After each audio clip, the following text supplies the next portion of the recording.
Our next speaker has relentlessly campaigned to free Julian. Indeed, he has spoken out again and again on this issue. He is the former leader of the Labour Party, Jeremy Corbyn.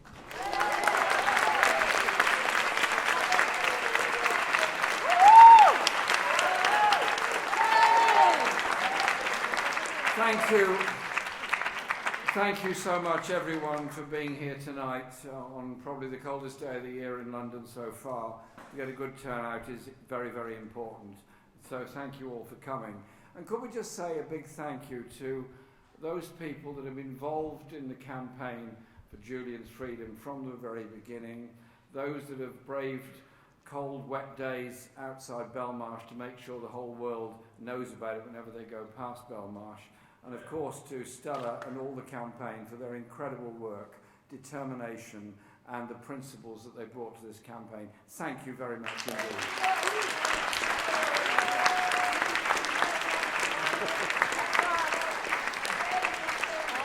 Because having been in this hall over many years, some causes are popular, some are unpopular, some are very unpopular and some are just disliked by all the media. We've been here through all of that in all of them.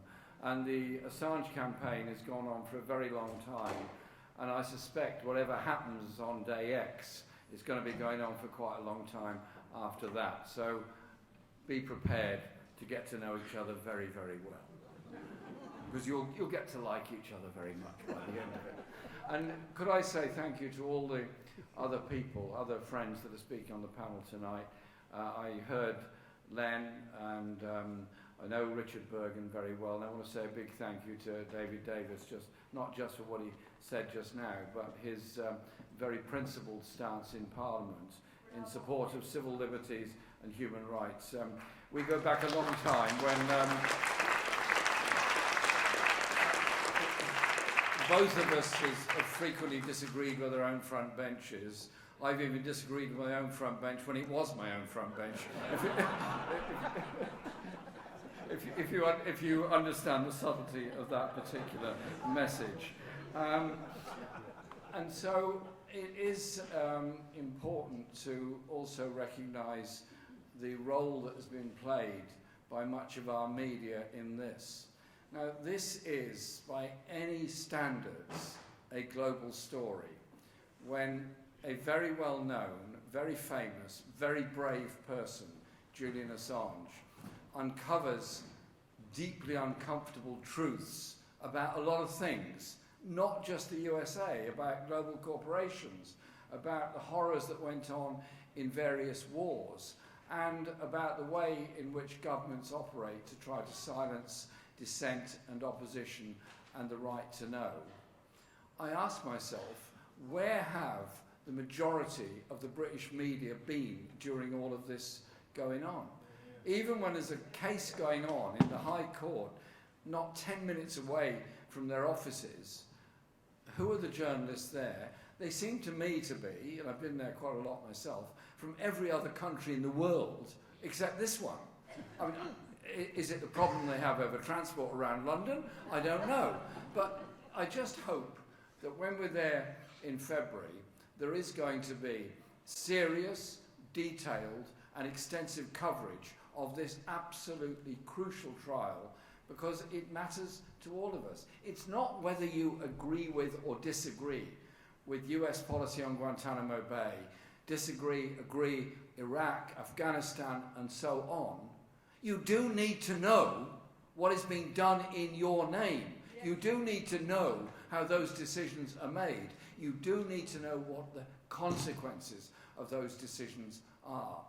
And when David and I went to the USA in 2015 in support of people in Guantanamo Bay, we had a lot of very interesting meetings with people in the House and in the Senate, and it was fascinating actually to watch the workings of it, and we journeyed from office to office around the Senate building and the Congress building, and then we got to a meeting with John McCain. I must say I was looking forward to this one with some interest but also a bit of trepidation. The only image I ever had of John McCain was him on television during the presidential campaign, and he came into the meeting. he looked a bit grumpy, to be quite honest, but then he had good reason to be, because we later knew about his condition. He then spent about 10 minutes with a total diatribe against President Obama. I said, okay. And then somebody whispered to me, don't worry about it, he does this every morning. It's how he clears his throat, how he gets ready for the day. And then he settled down and we had a very good conversation. I haven't said anything during this at all because I was advised that my friends such as David, who have more military experience than I do, shall we say, should engage with John and see how it went. And then he looked at me and said, why haven't you said anything? I said, no, I'll just leave you to the experts. He said, oh, come on, you must have some opinions. And then he looked down a crib sheet he'd got in front of him about my political activities and record. And then he paused and he looks at me and he said, Mr. Corbyn, you've got quite a record. I said, well, does that affect your judgment? And they said, no, not at all. I want to hear what you've got to say about Guantanamo. And we got onto that. And so here was a right-wing American politician who had been in the Vietnam War, Republican candidate and so on, lots and lots and hundreds of things I would totally disagree with, quite prepared to agree with this very broad platform of British politicians that had come about why Guantanamo Bay was a horrible and is a horrible and evil place and that nobody should be sent there. There should always be a process of fair, open trials for everybody all over the world. If he can do that, why can't Biden and why can't all the others where Julian Assange is concerned as well? That surely is the message we have to be able to put forward here today. And so I want to just add to this really by saying that this is about the role of journalism in the world.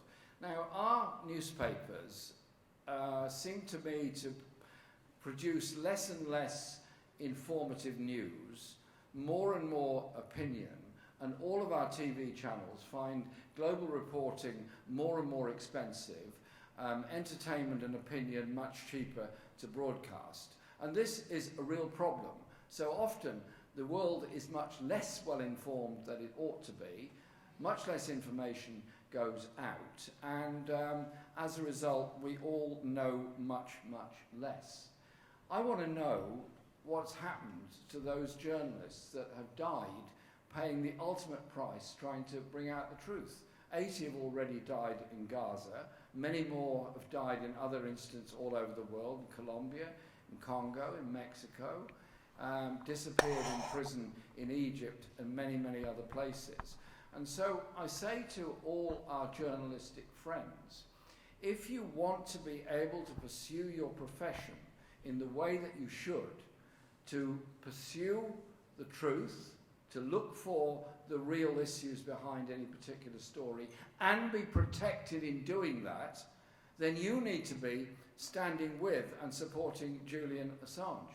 Because if Julian ends up in a maximum security prison for the rest of his life in the USA, obviously that is abominable and appalling and virtually a life sentence for Julian.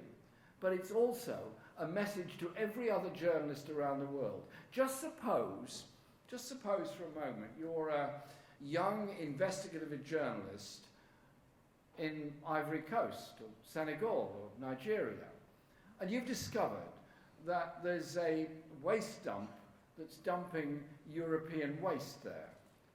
And that's toxic, it's poisonous, it's dangerous, and it's damaging the watercourses, it's damaging the health of children in the area, it's leading to the environmental destruction of your community. You want to report about it. And somebody says, you want to be careful saying this kind of thing. There's some very big businesses involved in this. They're not going to like it. Remember what happened to Julian Assange when he reported on things that were unpopular.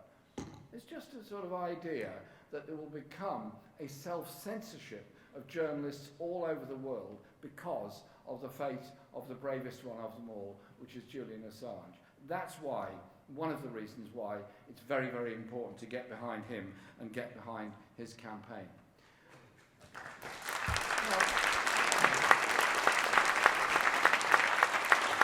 Now, we have gained international support for Julian in lots of places.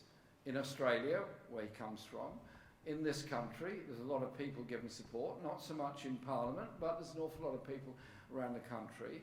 We've raised the issue in the Council of Europe, which I'm a member of, and we'll be raising it again next week when there's a session in Strasbourg, and we'll be having events in support of Julian there. But other countries have also come out in support. And I was in Mexico last year, and I went to the daily media conference of the President Lopez Obrador. He invited me to come along as a guest to, he has a press conference for an hour and a half every morning on live television. It starts at 6 in the morning, but it usually runs much more than an hour and a half, sometimes 3 hours. He has a lot to say. He just said to me, would you like to say anything? And so I said a number of things, but one of them was to thank him for speaking out to the US President about Julian Assange. And then he repeated at some length, in some detail, how Mexico had consistently raised the issue both with President Trump and with President Biden, how he had already offered that if it was needed, Julian Assange would always be welcome in Mexico and be given permanent resident citizenship if that's what he wanted. He wasn't saying he had to come, he's saying he just wanted to make that clear, as have a number of other governments around the world. So that support is actually growing around the world. And so we have to make sure it grows even more. So as we get ready for this hearing in February at the court here, let's make sure the whole world knows about it and recognise that the case will, in all probability, end up at the European Court of Human Rights at some point, and we will carry on campaigning for it. But with Len, I went to see Julian in the autumn, and we spent ages trying to get into the prison to see him. We got there and saw him, and it was an absolutely fascinating and very humbling time that we spent with him. We obviously talked about lots of things, talked about how he was feeling and the condition he was in and so on. And I just left absolutely full of admiration for somebody that has been so long in prison, been so badly treated, so psychologically tortured just by being in a maximum security prison on top of the years he spent in the embassy, that he has survived, that he has that wonderful inquisitive mind, always searching for the truth and always looking for the information that we all have to find. So I think tonight's meeting just needs to send this message to Julian. We might be here in Conway Hall, it might be a bit cold outside and so on, but actually, Julian, we're with you and we'll be with you as long as it takes for you to be able to walk in freedom on the streets and go back to your very valuable work of finding out the abuse of power by the richest and most powerful in this world, the damage it does to the poorest and most vulnerable people on this planet, and why journalism, real journalism, is designed to make the rich, the powerful, the political classes and everybody else uncomfortable. Because if you hold office, if you hold a powerful position, you should be uncomfortable because you're holding it in trust on behalf of other people. I don't mind being held to account by journalists. I do mind being abused and lied about by journalists, but I don't mind being held to account because that is what journalists should do as part of an open, free and democratic society. That's why Julian Assange must be free. Thank you.